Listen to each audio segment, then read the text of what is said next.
Bonjour à tous, j'espère que vous allez super bien. Aujourd'hui, on se retrouve pour une vidéo où on va apprendre quelques trucs et astuces pour économiser sur sa facture d'électricité. Parce que si vous êtes comme moi, eh bien, vous êtes au courant que malheureusement, on s'est pris une hausse de malade et que c'est pas prêt de s'arrêter, que ça va continuer. Voilà, moi je l'ai appris le jour de Noël. Joyeux Noël! En fait, le cadeau c'est qu'on se prend une hausse d'électricité, donc au lieu de payer des cadeaux, on va payer les factures.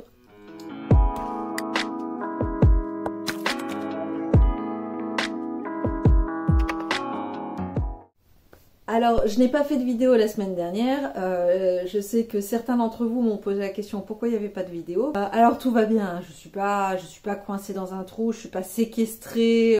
J'ai juste décidé de partir quelques jours en vacances dans la famille pour aider mon frère à s'installer et changer un petit peu d'air.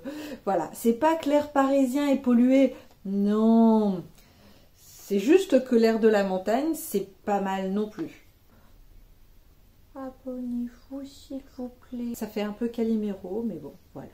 Hein, comme je vous l'ai déjà dit, si vous voulez suivre une chaîne où on traite de sujets importants avec légèreté et humour, c'est par ici, vous pouvez vous abonner. Je suis gentille, j'ai jamais mangé personne. Alors, passons au sujet qui nous intéresse tous, donc comment économiser sur l'électricité. Alors on va commencer cette vidéo en parlant d'isolation. Les premières déperditions de chaleur, ça va être vraiment les fenêtres. Alors je parle de chaleur, mais ça peut être également d'un point de vue humidité. Quand il fait humide, on a toujours l'impression qu'il fait plus froid. Donc mettre des joints, eh bien ça s'achète pour quelques euros, vous en trouvez dans tous les magasins de bricolage. Et ça change vraiment la donne. Vous pouvez gagner plusieurs degrés dans une pièce rien qu'en isolant vos fenêtres. Toujours au niveau des fenêtres, on met des rideaux qui sont doublés. Alors, c'est comme mes rideaux qui sont là. Ce sont des rideaux qui paraissent assez simples, mais qui sont un petit peu plus épais. Et qui, de l'autre côté, sont doublés avec une espèce de couverture polaire. N'hésitez pas rapidement à fermer vos volets dès que la nuit tombe et que les degrés dégringolent également. Ça va vous permettre tout simplement de ne pas refroidir les fenêtres et donc de ne pas emmagasiner du froid chez vous. Mais les portes également ont leur importance. Si vous avez des portes qui se refroidissent très très vite, eh bien n'hésitez pas à rajouter également ce type de rideau juste derrière la porte. Et bien sûr, on pense au boudin de porte parce que la jointure en dessous de la porte, en général, c'est également on chauffe la rue. Hein. Celui qui n'a jamais entendu sa mère dire « Ferme la porte, on est en train de chauffer la rue !» qu'il lève le doigt, parce que moi, je l'ai entendu très souvent. On passe ensuite au chauffage. Alors, les températures préconisées au niveau des pièces. Alors, pour les pièces à vivre, en général, on dit entre 19 et 20 degrés. Pour les chambres, on dit environ 16 degrés. Et pour la salle de bain, on va plutôt préconiser 21 degrés. Il faut savoir que chaque degré qu'on ajoute, eh bien, c'est un ajout de 7% sur la facture d'électricité. Si vous vous chauffez à l'électricité, bien sûr. Il faut savoir également que le fait d'éteindre complètement la journée et de rallumer le soir n'est pas forcément une bonne idée, puisque le temps que votre chauffage va remettre à chauffer l'intégralité de la pièce, et voire même à la sécher, eh bien, ça risque de consommer beaucoup plus que si vous aviez mis à une température moindre. Ça fait du bien de rentrer du boulot.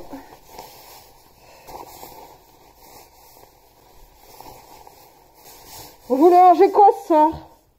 Pour les radiateurs, on pense également à entretenir régulièrement. Donc, on ne met rien devant les radiateurs.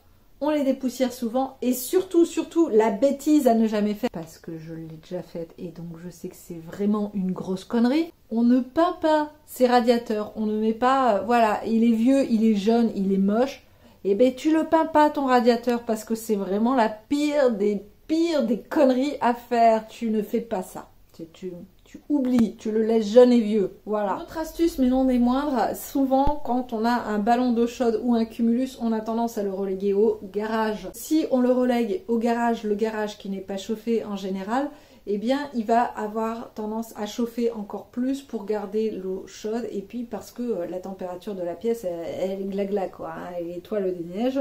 Si vraiment vous n'avez pas le choix parce que vous avez déjà votre installation de fait au niveau des tuyaux, au niveau du cumulus, etc., et qu'un cumulus ça se bouge pas comme ça, eh bien ça peut être sympa, on en revient à l'isolation, mais ça peut être sympa de calorifuger. Ça se trouve également en magasin de bricolage, j'ai du mal. C'est pour ça parfois qu'on est là pendant 2 heures avec le robinet qui est ouvert à se dire « Bon, tu chauffes, là il y en a marre ». Voilà, si vous connaissez ça, c'est que peut-être que vos tuyaux sont tout simplement mal isolés ou qu'ils passent par des pièces qui sont très très froides. On en arrive à parler d'eau, tout simplement. Il faut savoir que, un truc tout bête, quand vous ouvrez votre robinet, on a tendance à l'ouvrir sur tiède. Eh bien, prenez l'habitude de mettre le robinet tout à fait à droite sur l'eau froide, puisque ça vous évitera d'utiliser de l'eau chaude. Et oui, si vous utilisez de l'eau tiède, vous utilisez moitié froid, moitié chaud. Et donc, vous utilisez de l'eau qui a été chauffée. Et qui dit chauffée dit électricité. Un autre point vis-à-vis de votre chauffe-eau, c'est que ça ne sert à rien d'essayer de compenser le fait que l'eau n'arrive pas chaude assez rapidement à votre goût en augmentant la chaleur puissance 20 000. Déjà parce que vous risquez de vous brûler, et ensuite parce que ça ne sert strictement à rien, ça va vous faire consommer plus d'électricité. Votre ballon d'eau chaude, la bonne température pour le régler, c'est entre 55 et 60 degrés. Et une dernière astuce au niveau de l'eau, et bien déjà au niveau de vos ballons d'eau chaude, il faut les nettoyer régulièrement. Et maintenant, telle une bonne ménagère qui se respecte, nous allons parler d'électroménager. Aujourd'hui, nous avons en vente ce magnifique sèche-linge qui n'est absolument pas économique puisqu'il consomme 2 fois ce que son pote le lave-linge consomme en électricité. Donc vous l'aurez compris, si vous voulez économiser sur le séchage du linge, eh bien il faut utiliser un Tankerville. C'est pas vraiment le nom qu'on peut lui donner, un sèche-truc. Voilà, hein, le machin qui est casse-pied, qui est sur roulette et qu'on en perd toujours une. Alors, toujours sur l'électroménager et sur le lavage du linge, le lave-linge, normalement le programme Eco, bien qu'il paraisse plus long, et beaucoup plus économique au niveau de l'eau et de l'électricité. Un autre point, mais non des moindres, on a tendance à faire des lessives parfois en demi-charge. Ça ne change rien, vous n'utilisez pas moins d'électricité, vous en utilisez autant. T'as besoin de ta chemise pour demain. D'accord, ouais, ben écoute, si tu peux aussi me donner ton pantalon, si tu peux demander aussi aux enfants de se déshabiller, et puis si tu peux me faire les rideaux des fenêtres. Quoi, j'abuse? Je vais pas faire tourner la lessive à vide. Donc, ben, le mieux c'est d'acheter des t-shirts et des pantalons tous de la même couleur, comme ça, ben voilà, il n'y a pas le petit t-shirt rose de la petite dernière qui traîne, alors que vous devez faire une lessive de blanc. La télévision, ben, le mieux c'est de pas en avoir. Alors la télévision, il y a une chose à savoir, c'est que plus votre écran va être grand, et plus vous allez consommer. Donc n'hésitez pas vraiment à demander conseil déjà d'un point de vue ergonomique, mais également à regarder les étiquettes sur les télévisions pour savoir un petit peu sur quel énergivore vous êtes face à vous. Parce que voilà, comme vous l'avez compris, il y a plusieurs points sur lesquels il n'y a aucun intérêt d'avoir une télé qui est énorme si vous avez un salon qui fait 10 mètres carrés, quoi. Bien sûr, cette histoire d'écran, ça marche également sur les ordinateurs, et j'irai même plus loin, un ordinateur fixe consomme plus qu'un ordinateur portable. Donc si vous hésitez encore, moi personnellement j'ai une tablette et ça me suffit. Si c'est pour un petit peu de traitement de texte, un petit peu de trucs basiques, vous n'avez pas forcément besoin d'avoir une bête de concours. Et comme on en vient à parler d'ordinateur, eh bien, pensez à débrancher vos box quand vous n'êtes pas là pendant un moment, parce que ça aussi, ça consomme de la donnée, ça consomme de l'électricité, donc encore une fois, c'est une double perte. Donc, on n'est pas là, et bien on coupe tout, et puis comme ça, on est tranquille. Éteignez tout et rallumez tout au fur et à mesure, et vous verrez en fait si vous avez des déperditions d'électricité. Voilà, alors là, c'est quand vous êtes là, vous voyez, puissance APP. Hop. Là, j'éteins la lumière. Vous voyez, on baisse à 111, 112. Je rallume la lumière, hop, on remonte. Et en fait, ça, c'est ce qui va vous permettre de savoir votre consommation réelle à la base. Donc le mieux, c'est de tout éteindre, tout débrancher, et puis vous rebranchez au fur et à mesure, et donc vous savez s'il y a des appareils qui sont vraiment très énergivores. Alors la fameuse veille, on se dit c'est bon, ma télé elle est éteinte, j'ai appuyé sur le bouton, et vous voyez ce petit truc rouge là en bas, hein, le petit point rouge qui fait, qui te dit hey, je suis là, tu peux me rallumer d'un simple coup de télécommande. Oui, ça veut tout simplement dire que votre télé est en veille. Et donc, si elle est en veille, ça veut dire qu'elle consomme encore de l'électricité. Donc, je parle de la télé, mais ça marche pour tout un tas d'autres appareils électroménagers. Donc, dans ces cas-là, il y a un truc tout simple, c'est d'acheter des multiprises avec un bouton dessus. Point également qui rentre dans les veilles, ça va être le câble de téléphone qu'on laisse constamment charger. Alors, il y a téléphone, il y a chargeur de piles, etc., etc. C'est encore une fois des choses qui consomment, même s'il n'y a pas d'appareil au bout. Bonjour.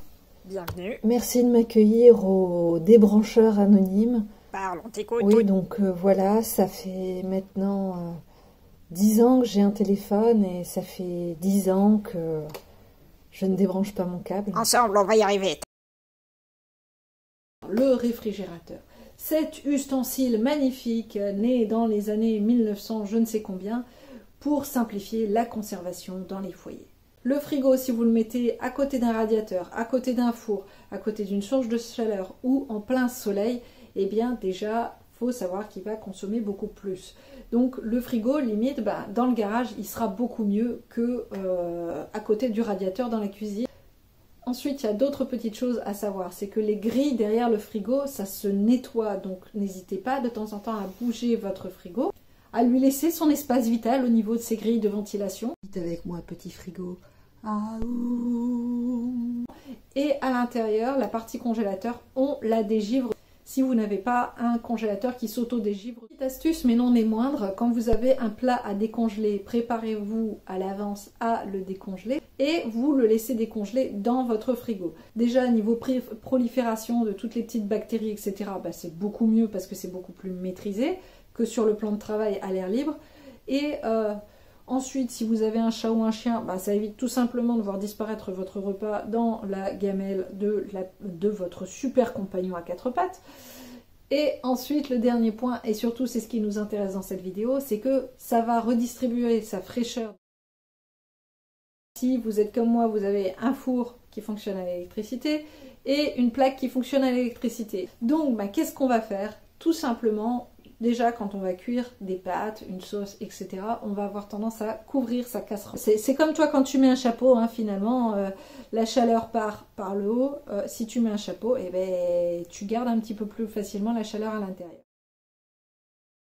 Et donc, on va finir avec les lumières. En ce moment, j'ai un fils qui est en mode jacouille, jour, nuit, je ne sais pas si vous avez la référence. Eh bien, le mieux, c'est de passer toutes vos ampoules aux ampoules LED. Alors, ça coûte parfois un peu plus cher à l'achat, mais ça dure plus longtemps et surtout vous allez voir la différence au niveau de votre facture d'électricité. Il faut garder à l'esprit que ici c'est pas Versailles, d'accord? Moi je sais que dans ma salle de bain il y a des lumières au-dessus de mon miroir pour me regarder le temps que je me maquille et pour admirer cette magnifique personne que je suis. Et il y a également une autre ampoule qui sert pour la salle de bain en général. Donc c'est assez facile quand tu rentres finalement d'appuyer sur les deux boutons, toutes les lumières s'allument. Et c'est magnifique, tu as une luminosité de fou. Alors, quand je prends mon bain, je sais où se trouve mon bras, ma main, mon cou, donc ça, voilà, il n'y a pas de souci. Donc, ce que je fais, c'est que j'allume juste une lumière ou alors j'allume une bougie. Alors, ça peut paraître bête, ça peut faire moyenâgeux, mais je peux vous dire qu'au niveau de l'ambiance, déjà, c'est super sympa. Et en plus, voilà, les bougies sont là, donc autant les utiliser. Donc là, je vous donne quelques petites autres astuces en pêle-mêle. Si vous comptez déménager, n'hésitez pas à partir sur un appartement qui va avoir les pièces à vivre situées plein sud. Vous pouvez également obtenir, et normalement c'est obligatoire, la classe énergétique de votre logement. Donc n'hésitez pas à la demander si jamais on ne vous la fournit pas. Souvent pour les appartements en location, le propriétaire a tendance un peu à... Si vous utilisez des radiateurs qui ne sont pas adaptés à la taille de vos pièces, ça ne chauffera pas. Donc ce ne sera pas une économie d'énergie puisque finalement ils vont être toujours en sur-régime par rapport à une pièce qui ne sera jamais chaude. Donc niveau confort, c'est pas génial. Et niveau économie, 0 plus 0, la tête à Toto. Voilà. J'ai 4 ans. Et si vous êtes comme moi un petit peu frileuse le soir, quand vous êtes en train de lire ou quoi, moi j'ai toujours un plaid. Simplement parce que déjà comme ça je suis supporter jusqu'au bout de mon film favori number one. Entre ça et le Seigneur des Anneaux, entre les deux mon cœur balance. Je crois que je pourrais pas divorcer de l'un pour aller vers l'autre, hein, clairement. Donc du coup je ne sais plus ce que je racontais. Alors cette vidéo, comme toutes les bonnes choses, arrive à sa fin, mais c'est pour mieux se retrouver une autre fois. N'hésitez pas donc à vous abonner pour me retrouver. Et puis pour être informé des vidéos à venir. Si vous avez aimé ou si ça vous a été utile, n'hésitez pas à cliquer sur j'aime et à partager. N'hésitez pas également à me retrouver sur mes divers réseaux sociaux, Instagram, TikTok et Facebook.